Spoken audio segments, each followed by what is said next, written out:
Oui, on est heureux et je partage cette joie, je dirais, avec les habitants de la circonscription qui, au final, se sont rendus compte qu'ils avaient un député, qu'il avait travaillé et qu'il avait des idées et des propositions pour l'avenir et qu'il était déterminé pour travailler de manière constructive pendant 5 ans au service des habitants de la circonscription et aussi au service de la France. Parce que c'est vrai que c'était serré la semaine dernière, oui. Vous aviez 2 points de plus, on va dire que Nolwenn Wae, c'était pas gagné. Pour tout vous dire, j'imaginais un score beaucoup plus serré que ça sur le fil. Et là, la victoire est nette, elle est belle et elle nous encourage à travailler, je dirais, dès demain matin. Un petit bémol, peut-être quand même, l'abstention, 51,2%. Oui, tout à fait. C'est la grande interrogation, je dirais, de ce scrutin. Élire le président de la République, c'est quelque chose de très important.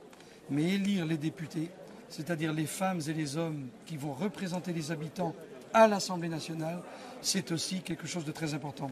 Je me réjouis que sur notre circonscription, les habitants ont fait le choix à la fois de conjuguer l'expérience, la bonne volonté et je dirais, la démarche, la méthode centriste, parce qu'on m'a quand même reproché au cours de cette campagne d'être opportuniste et compagnie.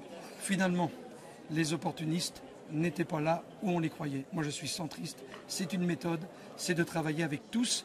Et notre document projet s'intitulait « Ensemble pour nos territoires ».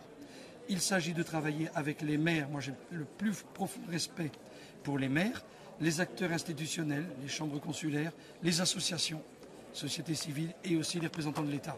Thierry Benoît, vous le disiez, finalement, vous n'étiez pas si loin que ça d'Emmanuel Macron, de la politique menée par Emmanuel Macron. Comment vous allez vous comporter vis-à-vis d'en Marche ? Je vais vous dire, la différence entre moi et M. Le Drian, c'est que M. Le Drian, au doigt mouillé, voyant que M. Macron était à 25% des sondages, il abandonne M. Hamon pour rejoindre M. Macron.